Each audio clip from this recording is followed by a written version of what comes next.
Hey there, sports fans, and welcome to another edition of Under Starters Orders. This week, we're going to be talking to the man out of Manteca, California, the number 93 of RJ West. Not only a phenomenal driver in his own right, but a boat builder as well. We're going to see more composites on the circuit in 2020. It'll be interesting what's kept him busy all winter long. Don't forget, round 2 of the 2020 season is the Bay City's Rockin' the River. For 30 plus years, we've been running in downtown Bay City, Michigan, and look forward to getting back for another wall-to-wall, jam-packed racing in 2020. Well, joining me now, as promised, here in this edition of Under Starters Orders, the edition called Hashtag Not a Rookie, joining me all the way from the left coast is the number 93 of RJ West. RJ, good evening. How are you doing out there out in California? We're surviving out here, just like everybody else, kind of, this is new to everybody, so we're just finding our way through it. Yeah, right. Well, it's new, just like it was for you a while back, learning how to build boats and deal with fiberglass, which you've clearly mastered. And it sounds like that's kept you pretty busy in the off season here in 2020. What has RJ West been up to here in the doldrums of winter, getting prepared for 2020?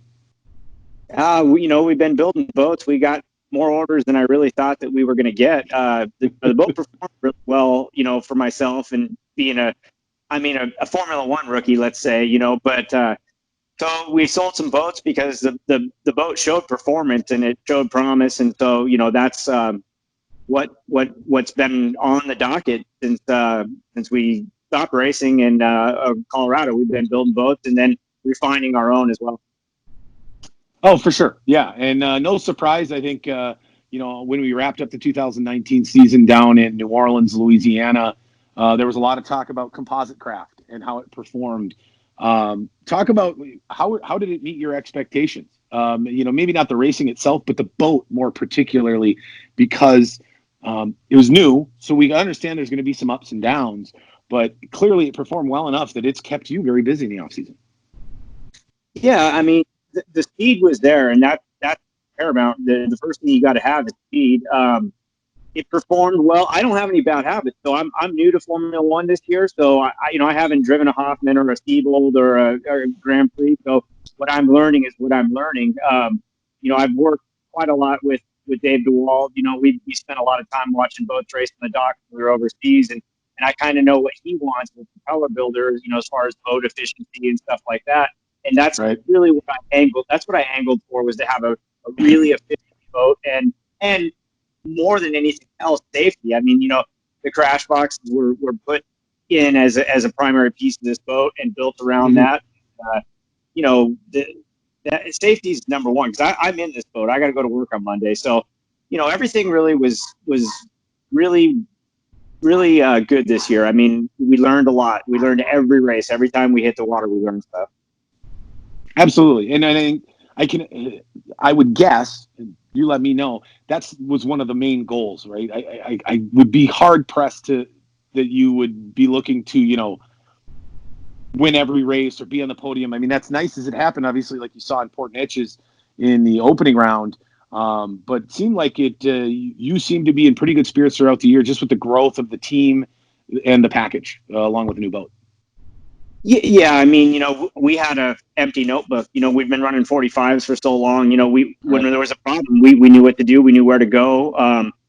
Learning the differences between this and a 45, but we were pleasantly surprised to be really competitive. We won a lot of qualifying heats this year, and obviously we got on the podium in Port Neches, and it all exceeded our expectations by far.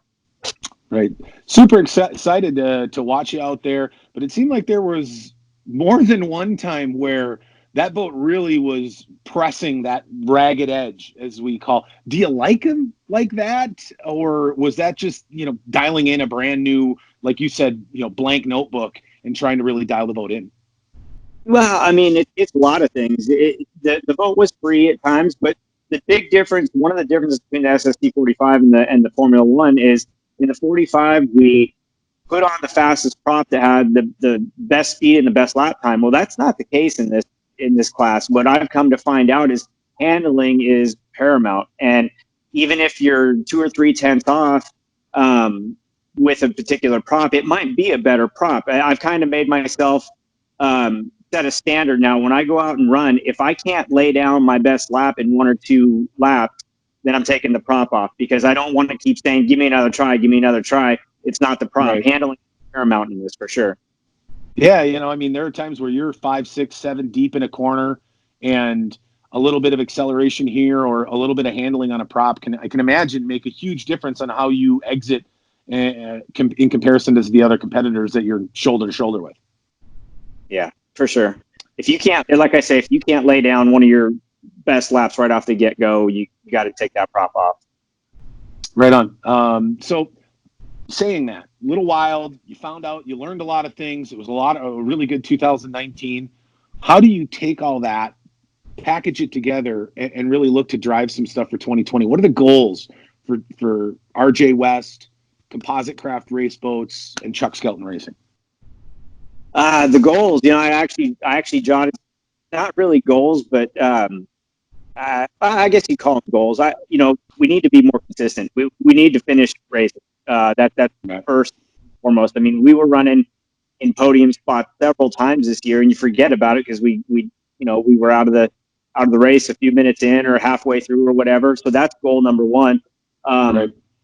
We learned a lot with the motor, that what we need to know running the Optimax compared to what everyone else is running, and we've sat down. So my ultimate goal is to get on the podium again and just be consistent and be fast.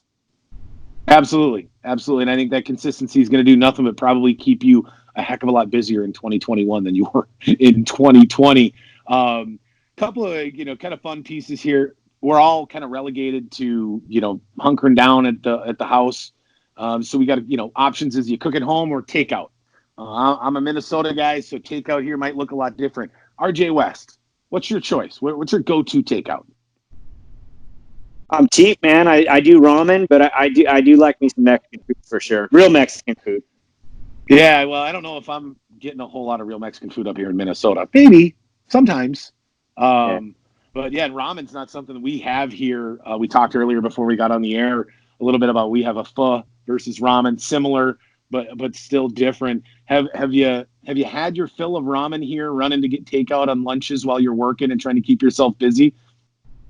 Oh yeah. No, I've been trying to switch it up a little bit, but it gets monotonous for sure. But it is what it is. We'll survive, right? Yeah, we're just grinding our way through it, just waiting to see how the chips fall, and we're all just excited, as I can imagine you are, to get racing here in 2020. Absolutely. Hopefully we get it going. One final question I had for you. You're building these boats for other people. Then you turn around and line up on them next to the dock. How does that work? Do you build the same boat? Do you work with the driver? Do you take into consideration some of the things of their driving style or things that they want? There's a lot of adjustment built into the boat. I obviously set it up for myself and I like it a certain way, but I'll generally tell the guy who's getting in the boat the tendencies of the boat, and if they don't like that, what to do to counter it. I mean, there's more than one way to skin a cat. And, I look at the NASCAR Right. guys. Two guys on the same team have completely different setups with the same chassis, and that's the same thing here. Balance is key, and so I mean, the only difference is between the two motors, the weight on the back, and again, we've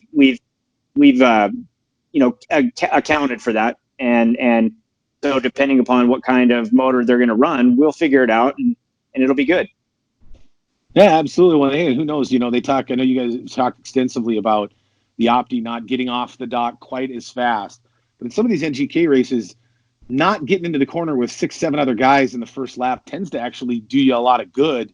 And some of those guys end up finding themselves on the beach by the end of the final, even though they were one of the first ones off the dock. Mm-hmm. Yeah, I mean, again, if you don't get down there first, there's things to do. You just got to have a plan as you're heading down there. You can't make it up as you go when you get down there. So, if you don't get beat, sometimes you'll drop in low and slow and go down the inside. Everyone else gets taken wide. 6, 7, 8, 9. They end up in lane 15, 16, pass a couple guys back right on the first turn, and then you start racing. But we've worked on the dock, and hopefully we surprise some people with it. Well, at the end of the day, the first guy off the dock isn't necessarily the man who walks across the finish line with a checkered flag. So, docks, while important, it's not where you're collecting the checkered flag. But RJ, Hey man, I really appreciate you taking time with us this afternoon as we look to gear up for the 2020 season here. Portneuf is just a few short weeks away, about a month out from now. We'll see how everything transpires.